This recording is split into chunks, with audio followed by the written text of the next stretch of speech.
O vestiário da academia é, estatisticamente, o metro quadrado com a maior densidade de cientistas de fundo de quintal por habitante. O discurso que você ouve por lá é uma mistura perigosa de anedotas de fórum da internet com uma confiança cega na própria imortalidade biológica. O usuário médio de esteroides anabolizantes androgênicos trata o próprio corpo como um personagem de videogame, onde basta ingerir uma pílula ou aplicar uma injeção para aumentar os atributos de força e massa muscular. Mas a biologia real, meus queridos, é um jogo de soma zero onde nada sai de graça. Seu fígado não é apenas um filtro passivo. Ele é o hub metabólico central do seu organismo, coordenando mais de 500 funções vitais que vão desde a síntese de proteínas plasmáticas até a regulação fina do colesterol e a neutralização de substâncias estranhas. Quando você introduz hormônios sintéticos no sistema, você não está apenas dando um empurrãozinho nos seus músculos. Você está forçando essa refinaria biológica a operar em um regime de catástrofe constante. Eu sou a Doutora Cap e hoje vamos mergulhar na caixa preta da hepatotoxicidade para entender o porquê seu filtro principal pode simplesmente entrar em colapso enquanto você foca apenas na estética do seu bíceps. Para compreendermos o crime biológico que ocorre no fígado, precisamos primeiro entender a arma utilizada. A testosterona natural, se fosse simplesmente ingerida em sua forma pura, seria uma droga completamente inútil para fins estéticos. Isso acontece por causa do que a fisiologia chama de metabolismo de primeira passagem. Assim que essa substância atravessa a parede intestinal e chega ao fígado através da veia porta, as enzimas hepáticas, como as desidrogenases, a destroem em questão de segundos. O fígado reconhece aquele excesso como algo potencialmente perigoso ou desnecessário e o inativa imediatamente para proteger a sua homeostase interna. Para contornar esse sistema de segurança extremamente eficiente, a indústria farmacêutica desenvolveu uma modificação molecular conhecida como alquilação 17-alfa. Essa alteração consiste na adição de um grupo alquil, geralmente um grupo metil ou etil, à posição do carbono 17 da molécula do esteroide. Essa pequena mudança estrutural altera a conformação espacial da droga de tal maneira que as enzimas do fígado não conseguem mais se encaixar nela para fazer a degradação. O resultado é que a substância se torna um verdadeiro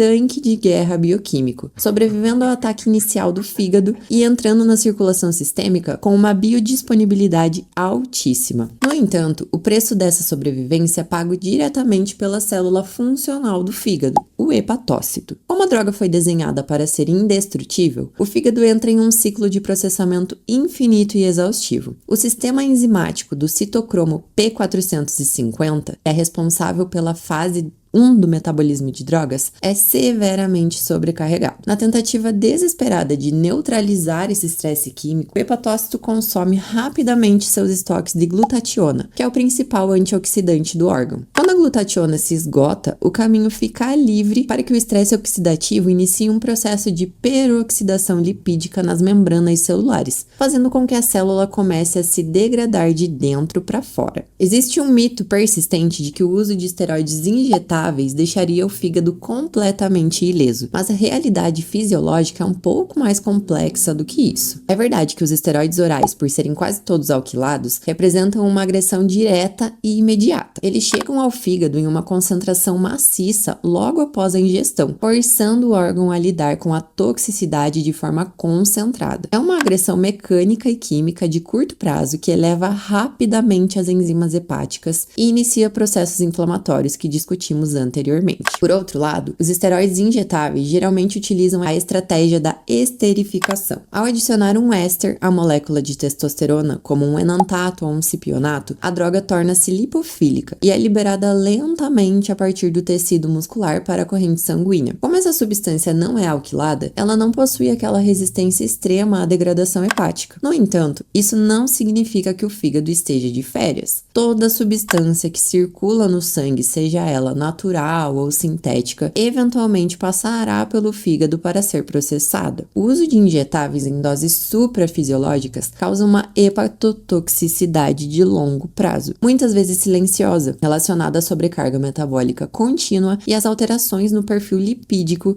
que o fígado precisa gerenciar. Portanto, a diferença fundamental reside na agressividade do contato inicial. Enquanto os orais agridem o hepatócito como um soco direto na cara, os injetáveis agem como um veneno lento que desgasta a função hepática ao longo de meses ou anos. É importante notar que alguns injetáveis, embora raros, também possam ser modificados para serem mais resistentes. Mas a regra geral é que o maior perigo de lesão aguda e falência hepática fulminante reside quase exclusivamente nos compostos orais, devido à sua engenharia de sobrevivência ao primeiro passo metabólico. Uma das complicações mais severas e dolorosas do abuso de esteroides é a colestase intrahepática. O seu fígado é responsável pela produção constante de bile, que é essencial não apenas para a digestão de gorduras, mas também como um veículo de excreção para toxinas e resíduos metabólicos. Os esteroides anabolizantes atacam diretamente as proteínas transportadoras situadas na membrana dos hepatócitos, especificamente a bomba de exportação de sais biliares, conhecida pela sigla PSEP. Quando essa bomba é inibida pela presença do hormônio sintético, o fluxo da bile é interrompido, criando um verdadeiro represamento químico dentro do órgão. Imagine que o hepatócito é uma sala onde o lixo é produzido constantemente, mas a porta de saída foi subitamente trancada por fora. A bile, que contém sais biliares extremamente corrosivos e detergentes,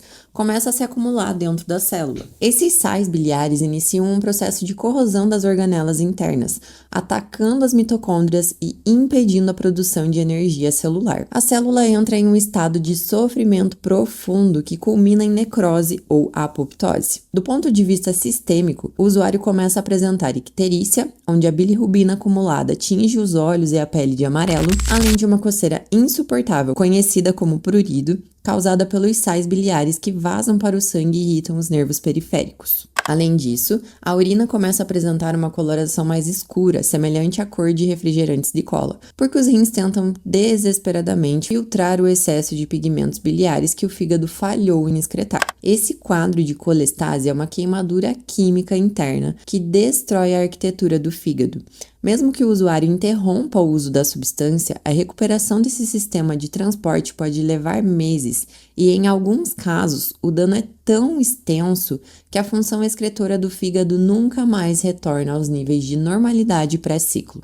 E se a colestase é um problema de encanamento, a peliose hepática é uma falha estrutural catastrófica. Essa condição é caracterizada pela formação de cavidades ou lagos preenchidos por sangue dentro de um tecido do fígado. Fisiologicamente, o que ocorre é uma degradação da integridade das células endoteliais que revestem os sinusoides hepáticos, que são os pequenos vasos por onde o sangue flui para ser filtrado. Sob o efeito dos esteroides anabolizantes, esses vasos perdem sua sustentação e começam a se dilatar patologicamente, transformando o órgão sólido em uma estrutura esponjosa e frágil. O aspecto mais aterrorizante da peliose é que ela é frequentemente silenciosa e assintomática. O usuário pode ter um fígado repleto desses lagos de sangue sem sentir uma única pontada de dor, pois o parênquima hepático não possui nervos sensíveis à dor. O perigo real surge quando um desses cistos se rompe. Isso pode acontecer devido a um trauma leve na região abdominal ou até mesmo pela pressão interna gerada durante um exercício de alta intensidade, como um agachamento pesado onde ocorre a manobra de valsalva. Quando um cisto de peliose se rompe, o resultado é uma hemorragia intraperitoneal maciça, que pode levar a um choque hipovolêmico em questão de minutos. Não existe tempo para tratamento hospitalar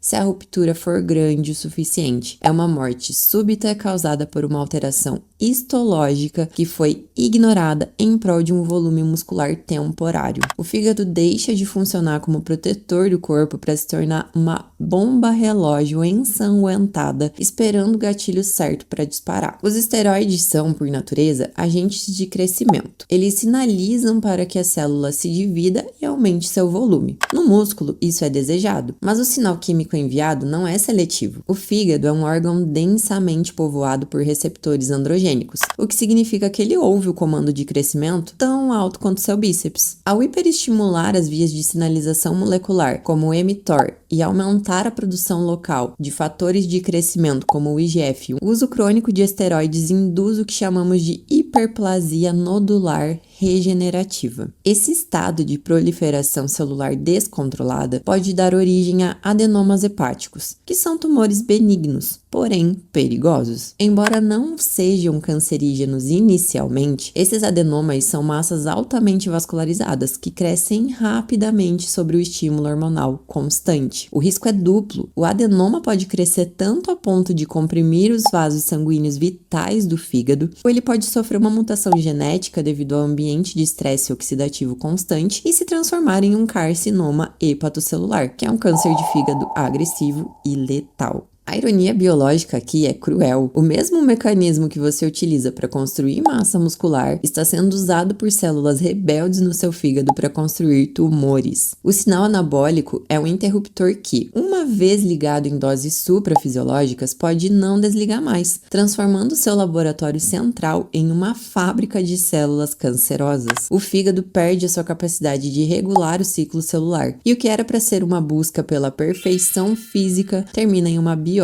oncológica. Muitas pessoas acreditam que o fígado e o coração são problemas separados, mas na fisiologia humana eles estão intrinsecamente ligados através do metabolismo lipídico. O fígado é o maestro que rege os níveis de colesterol e triglicerídeos no seu sangue. Quando você introduz esteroides no sistema, você causa uma alteração drástica na atividade da enzima lipase hepática. Essa enzima tem uma função específica que, sob o efeito de hormônios sintéticos, torna-se destrutiva. Ela começa a degradar o seu HDL, que é o famoso colesterol bom. O HDL é o lixeiro das suas artérias, responsável pelo transporte reverso do colesterol, retirando as gorduras das paredes dos vasos e levando-as de volta ao fígado para serem excretadas. Com o HDL em níveis alarmantes, muitas vezes chegando a 1 dígito em usuários de esteroides, as suas artérias ficam desprotegidas. Simultaneamente, o fígado aumenta a produção, as lipoproteínas que levam gordura para os tecidos. O resultado é um perfil lipídico altamente heterogênico, onde o sangue se torna uma graxa espessa e viscosa. Esse ambiente é o cenário perfeito para a formação de placas de aterosclerose e coágulos. O infarto ou o AVC do usuário de anabolizantes não é um evento isolado do coração. Ele começa com uma falência enzimática no fígado que perdeu a capacidade de gerenciar as gorduras de forma saudável. O dano hepático precede e potencializa o dano cardiovascular. Se o seu fígado não consegue mais limpar o lixo lipídico do seu sangue, as suas artérias pagarão o preço final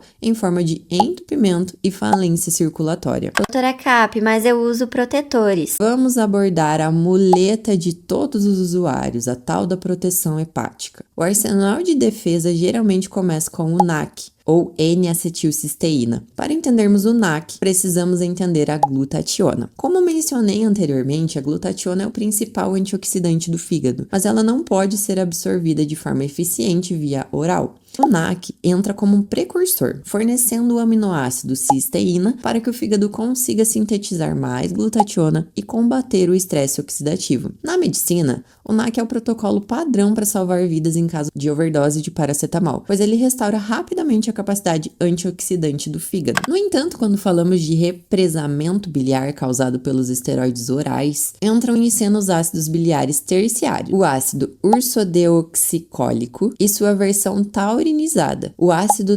tauro-ursodeoxicólico. Esses compostos são utilizados na medicina para tratar doenças colestáticas crônicas. A lógica do seu uso no fisiculturismo é baseada na capacidade desses ácidos de deslocar os ácidos biliares hidrofóbicos e tóxicos que ficam presos no hepatócito. Eles são hidrofílicos, o que significa que eles ajudam a diluir a bile tóxica e estimulam a sinalização das bombas de exportação, tentando forçar a abertura das comportas que o esteroide travou. O grande problema é que muitos usuários tratam como uma licença para abusar. Embora eles possam reduzir o dano causado pelo acúmulo de bile e proteger as mitocôndrias do estresse citotóxico, ele não impede a lesão direta de que a alquilação causa na estrutura celular, nem previne a formação de adenomas. É como tentar usar um desentupidor químico potente em uma pia enquanto alguém continua jogando cimento no ralo. Você pode até melhorar o fluxo temporariamente, mas a integridade da tubulação está sendo comprometida pela natureza da substância que você está ingerindo. E o mesmo se aplica à silimarina. Ela é excelente para auxiliar na estabilização das membranas das células hepáticas e na recuperação após o dano ter ocorrido. corrido. Porém, usá-la durante o ciclo pode ser perigoso, pois ela compete mesmo as rotas metabólicas do fígado, podendo, em teoria, aumentar a carga de trabalho do órgão. Tomar protetores e continuar usando anabolizantes é uma tentativa desesperada de apagar um incêndio jogando baldes de água, enquanto o combustível continua sendo jorrado pelas janelas. A falsa sensação de segurança proporcionada é o que muitas vezes leva o usuário a negligenciar exames e estender os ciclos, transformando uma lesão reversível em uma falência hepática crônica. A estética é efêmera, mas a biologia é implacável e possui uma memória longa. A biologia não se importa com as suas metas estéticas ou com o que o seu amigo disse no Instagram. Ela opera sob leis rígidas de causa e efeito. O fígado é um órgão herói, resiliente e silencioso, mas ele tem limites. Quando esses limites são ultrapassados, as consequências são sistêmicas e muitas vezes irreversíveis. O meu objetivo aqui não é te dar fórmulas prontas, mas sim te entregar o conhecimento da fisiologia para que você entenda o risco que está correndo. Conhecimento é a única forma de você não ser enganado por quem quer apenas te vender um estilo de vida perigoso. Entenda que a ciência não é um obstáculo, mas um mapa que te impede de cair em armadilhas fatais. Se você quer entender o que realmente acontece nos bastidores do corpo humano, sem enrolação e com rigor científico, você precisa estar aqui. Inscreva-se no canal agora para não perder as próximas verdades obscuras que ninguém tem coragem de falar. Ative o sininho para ser avisado sempre que eu trouxer um novo mergulho na fisiologia descomplicada. Compartilhe esse vídeo com quem precisa sair da ignorância e entender a realidade por trás do uso de anabolizantes. Eu sou a Doutora Cap e aqui a gente fala o que a ciência aprova e o que os vestiários escondem. Sua consulta técnica terminou. Vá buscar o conhecimento, pois ele é a sua única proteção real.